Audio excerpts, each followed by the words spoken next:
Assalamualaikum sahabat semua. Apa khabar? Semoga kita sentiasa sihat, diberkati Allah dan dilimpahkan rezeki seluas-luas lautan untuk semua sahabat saya.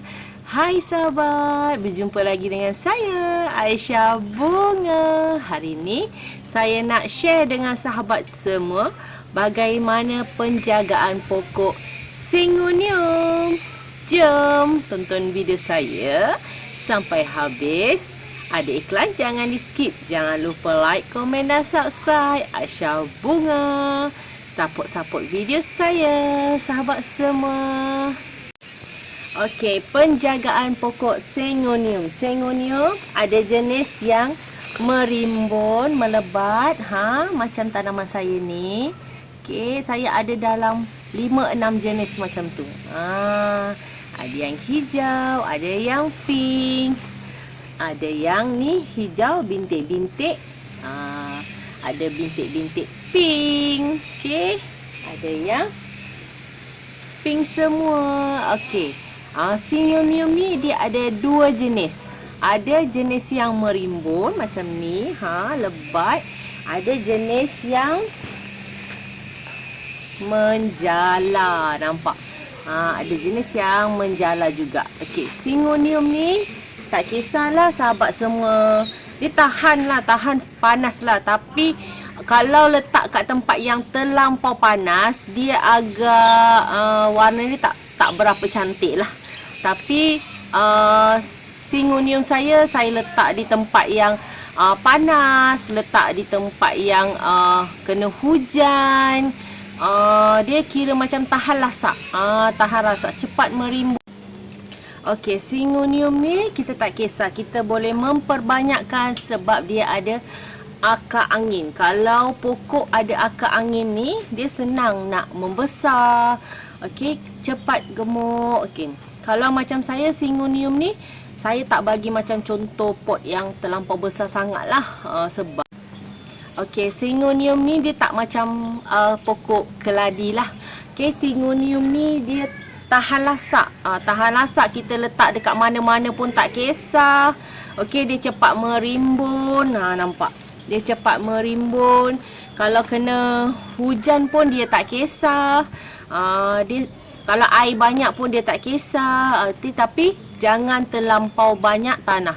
Untuk tanaman semua ni sahabat, saya selalu cakap dalam video saya, tanaman ni jangan terlampau banyak tanah. Bila banyak tanah dengan kokopit, kalau boleh kita kurangkan tanah. Pakai sedikit sahaja tanah pun pokok subur. Cuba sahabat-sahabat semua tengok video-video, kena banyak belajar lah kalau nak tahu tentang tanaman.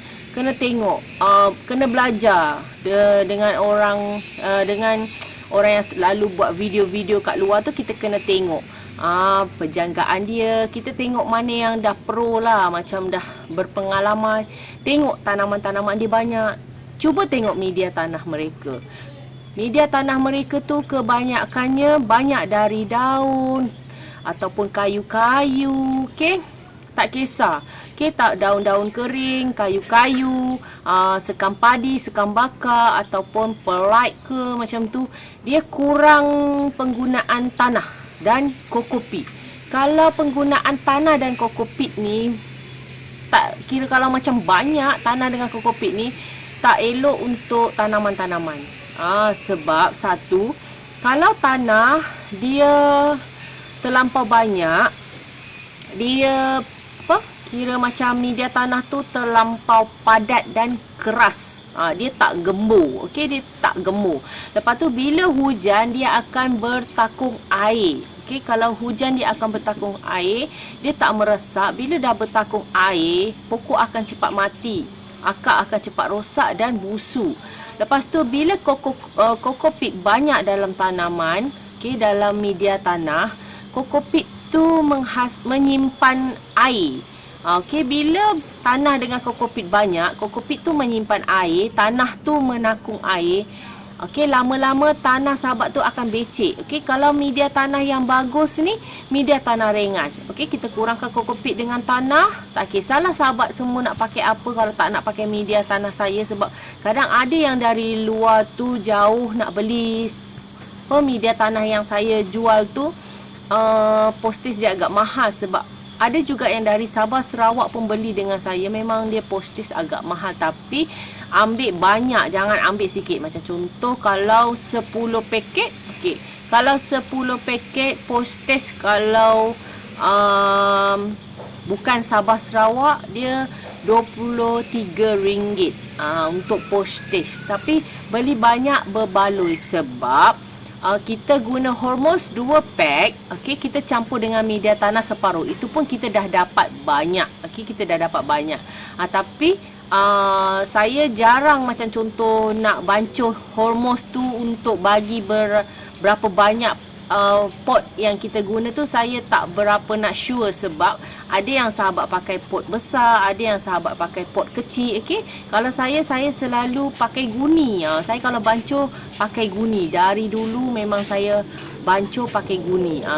Kalau nak contoh berapa pack dapat berapa pack, saya tak berapa sure, sebab kadang sahabat semua ada pakai pot kecil, pot besar kan. Itu yang saya susah sikit. Tapi kalau mana yang dah pernah beli Hormuz dengan saya, diorang dah biasa tahu.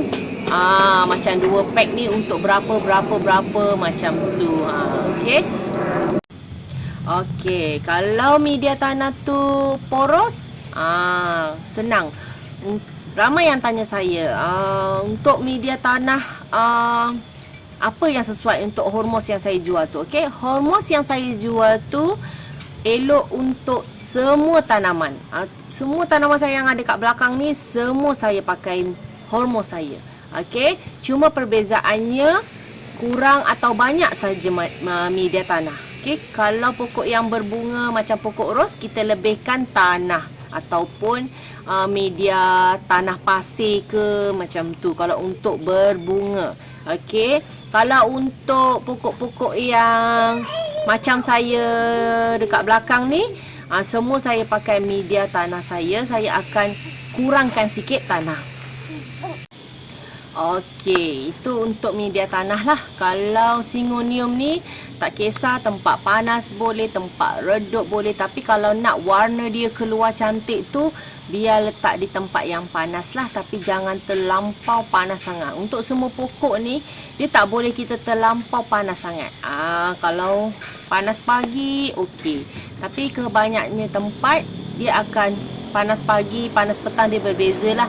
Tapi jangan terlampau panas. Okey. Untuk membaja ni sama juga.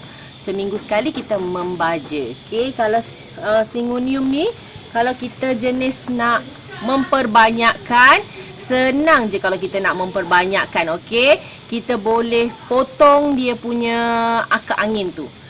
Potong akar angin. Setiap Syngonium ni ada akar angin. Okey, akar angin tu kita boleh terus cucuk ke tanah, dia akan hidup.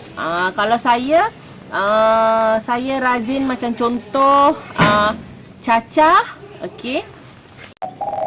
Okey, cara-cara kita nak memperbanyakkan. Okey, senang saja sahabat semua. Kalau Syngonium ni tak kisah, tahan lasak. Okey, kita nak memperbanyak pun dia akan tahan. Okey. Dia ada akar angin. Nampak tak sahabat ni? Ni namanya, ya. Rimbun jadi susah nak pergi cari mana akar angin. Okey, ni nampak. Ni ada akar angin dia. Okey, akar angin ni kita potong di bahagian bawah akar angin. Okey, potong di bawah akar angin. Okey, kalau kita potong di bawah akar angin ataupun di bahagian bawah sini, okey, ikutlah sahabat-sahabat semua nak berapa daun. Kalau sahabat semua nak rimbun, okey, kita potong saja di bawah. Okey, di mana ada akar angin, di situ kita potong. Potong, lepas tu kita cacah sahaja. Senang je sahabat nak merimbun. Okey. Ni Syngonium saya. Ada juga saya jual anak-anakan Syngonium lah. Yang ini warna hijau, tapi kalau dia baru nak naik, dia akan warna pink-pink sikit lah. Okey, pink-pink sikit, lepas tu akan naik hijau. Hijau dia akan ada belang-belang pink. Okey, kalau yang ini hijau ke kuning-kuningan. Dia punya urat warna color pink. Okey, yang ini warna pink semua. Kalau daun muda dia akan pink agak hijau-hijau. Kadang dia ada tumpuk-tumpuk macam ni. Tumpuk-tumpuk hijau macam ni. Okey. Yang ini hijau ada tumpuk-tumpuk color pink. Okey, nampak yang ini sebelah pink, sebelah hijau. Ada juga yang macam tu. Ada yang sebelah pink, sebelah hijau. Ada yang berdot-dot, berbintik-bintik pun ada juga. Okey. Okey, yang tadi tu video yang kita buat ringkas cara-cara kita memperbanyakkan pokok Syngonium. Nampak. Kalau sahabat semua bela Syngonium yang suka macam contoh merimbun, yang suka ya gemuk-gemuk, okey, belalah Syngonium. Syngonium ni jenis memang senang sangat. Syngonium ni senang gemuk, senang membesar, okey. Sahabat-sahabat, sebab dia ada akar angin. Kalau selagi akar anginnya duduk dalam tanah, dia akan cepat merimbun. Itu untuk pokok Syngonium yang jenis merimbun lah, yang merimbun macam ni lah. Okey, yang macam ni dia merimbun. Okey, kalau ada akar angin, kita masukkan ke dalam pasu. Okey, macam contoh dia terkeluar. Okey, dia terkeluar macam ni. Nampak dia ada akar-akar angin ni. Okey, masukkan dalam tanah. Okey, kira macam contoh kita cari pot yang lagi besar, kita masukkan dalam tanah. Okey, tapi kalau saya memang tak cari yang macam pot yang terlampau besar sangat lah, sebab nanti kalau dia lagi besar, dia lagi akan merimbun. Okey, kalau jenis yang kira macam ni, dia menjala, sebab Syngonium memang ada jenis yang menjala. Okey, ada banyak lagi yang jenis menjala. Ada yang saya dapat kat hutan, ada yang hijau putih. Okey, yang jenis macam tu kita kena pakai kayu turus. Macam saya buat ni, nampak, pakai kayu turus. Okey, kalau pakai kayu turus macam ni, dia senanglah melekat. Kalau dia melekat pada kayu turus, daun akan cepat membesar dan kira macam merimbun. Okey, sebab akar anginnya melekat pada kayu. Kalau jenis pokok-pokok ni tak kisahlah pokok apa pun yang ada akar angin, sahabat-sahabat semua kena usahakan dia melekat kepada apa-apalah. Tak kisah tiang ke, ataupun kayu turus ke, ataupun akar angin tu kita masukkan dalam tanah. Jangan sampai terkeluar akar angin tu. Tak kisahlah pokok apa. Monstera, sebab monstera pun ada akar angin. Syngonium ada akar angin. Jenis pilo-pilo pun ada akar angin. Pastikan akar angin tu masuk dalam tanah, ataupun akar angin tu melekat pada kayu turus. Bila akar angin tu terkeluar, lepas tu sahabat biarkan aja. Lama-lama nanti pokok makin kecil, ataupun pokok tak merimbun, ataupun pokok dia tak membesar dengan cantik lah. Okey, kalau akar angin tu masuk dalam tanah ataupun melekat kepada kayu turus, dia akan, daun tu semakin besar. Okey, semakin merimbun, dia makin lagi cantik. Okey, itu petua saya untuk penjagaan Syngonium. Tak kisah dia tahan lasak Syngonium.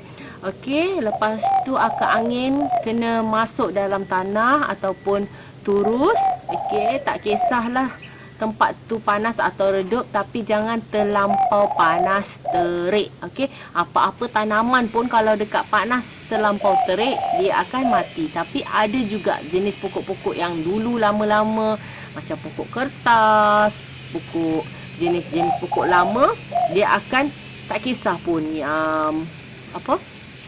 tanaman-tanaman sahabat tu kena panas ataupun tempat redup. Okey, sekarang je pokok yang sekarang ni memang tak tahan sangat. Kebanyakannya memang saya dah cuba, saya dah pernah letak tempat panas, daun terbakar, ataupun dia tak terbakar tapi akan menguning, tak cantik, macam nak mati macam tu lah. Okey, itu perkongsian saya untuk kali ni. Jangan lupa like, komen dan subscribe Aisyah Bunga. Tonton video saya sampai habis. Mana yang selalu tonton video saya sampai habis, yang suka ikuti video saya, yang selalu komen dekat video saya, semoga dimurahkan rezeki, sahabat-sahabat semua dipermudahkan segala urusan. Apa yang sahabat hajati dimakbulkan Allah. Okey, jumpa lagi dengan saya Aisyah Bunga. Bye. Assalamualaikum. Jumpa lagi di next video. Bye.